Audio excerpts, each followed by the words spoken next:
आदत हो चुकी है तेरी। जैसे ही कार यूनिवर्सिटी की सड़क पर पहुंची, कैंपस आने से पहले ही ख्याति बोली, कार यहीं रोक दीजिए। प्रतीक ने कार सड़क की दूसरी साइड पर रोक दी। ख्याति ने इधर उधर देखा और जल्दी ही कार से बाहर निकल गई। साफ समझ में आ रहा था वो नहीं चाहती कोई उसे इतनी महंगी कार से बाहर निकलते हुए देखे। ख्याति ने कुछ वक्त पहले ही एक लोकल ब्रांड के परफ्यूम का ऐड किया था। शहर की सड़कों पर उसके बड़े बड़े होर्डिंग्स लगे थे। परफ्यूम ब्रांड बहुत बड़ा नहीं था, लेकिन ख्याति को सब लोग पहचानने लगे थे। महीने भर पहले उसकी फैमिली के साथ जो कुछ भी हुआ, वो नहीं चाहती थी कि लोग उसके बारे में बातें बनाएं और सोचें कि वो अमीर लड़कों को फंसाकर अपने खर्चे निकाल रही है। जैसे ही ख्याति हॉस्टल के गेट पर पहुंची, नूपुर दौड़ कर आई और उसने ख्याति को अपने गले से लगाते हुए कहा, ख्याति तू मर गई थी क्या? कितने दिनों से मेरा फोन रिसीव नहीं कर रही थी। नूपुर के इस तरह गले लगाने से ख्याति का दम घुट गया। उसे ऐसा लगा जैसे वो सांस नहीं ले पा रही हो। उसे बिल्कुल समझ में नहीं आ रहा था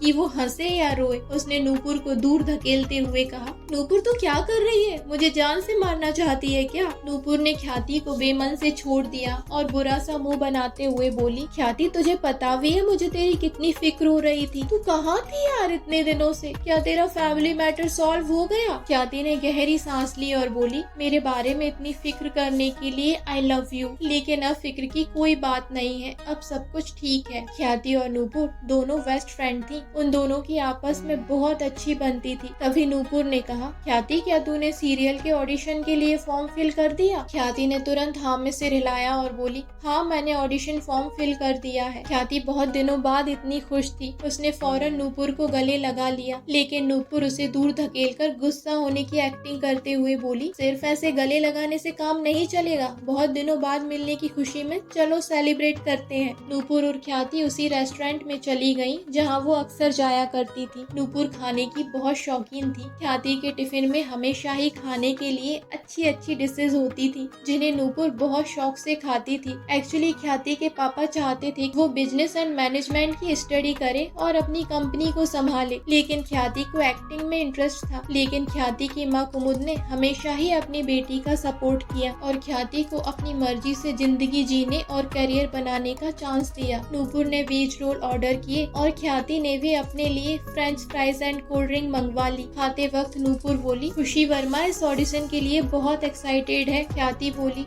देखते हैं ये रोल किसे मिलता है। ख्याति को भी इस रोल की बहुत जरूरत थी। वो अपनी माँ के हॉस्पिटल से डिस्चार्ज होने के बाद एक अच्छे रेंटल फ्लैट का अरेंजमेंट करना चाहती थी और अपनी मॉम के लिए एक नर्स भी हायर करना चाहती थी, और इस सब के लिए उसे पैसों की बहुत जरूरत थी। वो सर्वोच्च का और एहसान नहीं लेना चाहती थी। पहले ही उसके सिर पर 57 करोड़ 30 लाख का कर्जा था। उसे काम की बहुत जरूरत थी। हालांकि उसे नहीं पता था कि वो सर्वोच्च का कर्जा इस जन्म में चुका भी पाएगी या नहीं। रेस्टोरेंट में बैठे बैठे ही ख्याति ने अपने हीलिंग वॉइस वाले अकाउंट हैंडल पर एक नोटिफिकेशन देखा। उस पर बहुत सारे मैसेज थे, लेकिन एक अकाउंट का नाम हाइड एंड सीक था, जो उसे बहुत ज्यादा इंटरेस्टिंग लगा। ख्याति ने उसका मैसेज ओपन कर लिया, जिसमें लिखा था, हेलो हीलिंग वॉइस, मैं चाहता हूँ आप मेरे लिए एक ऑडियो रिकॉर्ड करें। अमाउंट आप डिसाइड कर सकती हैं। ख्याति ने एक्साइटेड होकर देखा। उसे इस तरह का मैसेज पहले कभी रिसीव नहीं हुआ था। जब नूपुर ने उसके एक्सप्रेशन देखे तो पूछ ही लिया, क्या हुआ ख्याति? ख्याति बोली, कोई फैन लगता है, उसे मेरी आवाज में ऑडियो रिकॉर्ड करवाना है, इसके लिए वो पैसे भी देगा। नूपुर भी एक्साइटेड होकर बोली, अरे वाह, तो फिर रिप्लाई करना उसे। ख्याति ने फौरन रिप्लाई किया, आपकी क्या डिमांड है? प्रतीक कार में बैठा था और सुबह से रिप्लाई का वेट कर रहा था। उसने तुरंत अपने हाइड एंड सीक अकाउंट से रिप्लाई किया, कोई स्पेशल डिमांड नहीं है, आप जो चाहे रिकॉर्ड करके भेज सकती हैं। मुझे 30 मिनट का ऑडियो चाहिए। आप मुझे अपना अमाउंट और पेमेंट आईडी बता दीजिए, मैं आपको एडवांस मनी ट्रांसफर कर दूंगा। ख्याति ने कुछ देर सोचा और नूपुर से बोली, नूपुर वो एडवांस मनी ट्रांसफर करने की बोल रहा है, मैं उसे कितने पैसों का बोलूं? नूपुर ने कुछ देर सोचा और बोली, इस तरह के ऑडियो के लिए पर मिनट के हिसाब से चार्ज किए जाते हैं। ख्याति ने फौरन फौरन मैसेज टाइप किया, मैं पर मिनट का 500 रुपीज लूंगी। ख्याति ने अपनी पेमेंट आईडी भी सेंड कर दी। हाइड एंड सीक ने फिर पूछा, क्या आप ये ऑडियो मुझे 24 घंटे के अंदर दे सकती हैं? हीलिंग वॉइस ने बोला, कल सुबह तक मिल जाएगा। ख्याति अभी अपना फोन टेबल पर रख भी नहीं पाई कि हाइड एंड सीक की तरफ से उसे 15,000 रुपए ट्रांसफर कर दिए गए थे। ख्याति के होठों पर बड़ी सी स्माइल आ गई और उसका दिल खुशी से उछल पड़ा।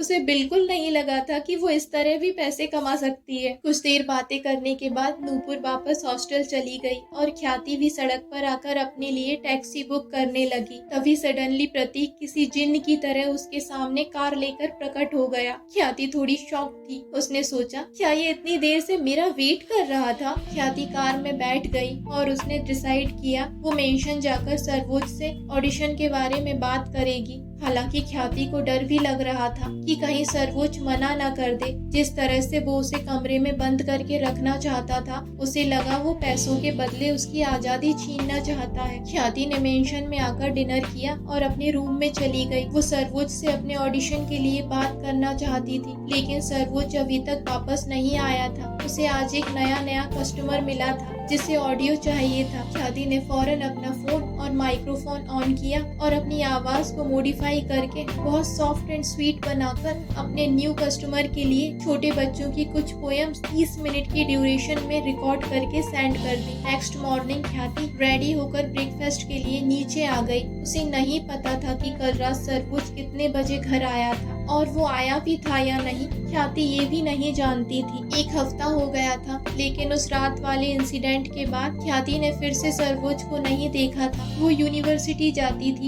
हैप्पी के साथ खेलती थी और अपनी स्टडी करती थी। ख्याति बहुत खुश थी कि सर्वोच्च ने उसे पहले की तरह रूम में बंद करके नहीं रखा था। वो मेंशन में जहाँ चाहे वहाँ जा सकती थी। हालांकि सर्वोच्च का एस्टेट बहुत बड़ा था और उसने रेसिडेंशियल एरिया के अलावा बाहर कुछ भी नहीं देखा था। बस उसे इतना पता था कि पीछे एक बहुत बड़ा गार्डन है जिसमें कई सारे फूल खिले हैं और उसने रूम की विंडो से बाहर देखा तो उसे दूर एक झील भी नजर आई थी। आज ख्याति की कोई भी क्लास नहीं थी। हैप्पी खेलते हुए थककर सो गया था और शाम के लगभग 5 बज रहे थे। ख्याति मेंशन में टहलते हुए लेफ्ट साइड में बने एक बड़े से कॉरिडोर की तरफ चली गई। दोनों तरफ बड़े बड़े स्टेचू के साथ खूबसूरत फूलों के प्लांट लगे हुए थे। जिस तरह से सर्वोच्च के मेंशन में हर जगह रोज ताजे फूल लगाए जाते थे, ख्याति को अब तक इतना तो समझ में आ ही गया था कि सर्वोच्च फूलों का बहुत शौकीन है। ख्याति ने हैरान होकर सोचा, उस जैसे पत्थर दिल इंसान को फूलों जैसी नाजुक सी चीज कैसे पसंद आ सकती है? उसे तो बंदूकों का शौक होना चाहिए। ख्याति एक बड़े से स्लाइडिंग डोर के पास पहुंच गई।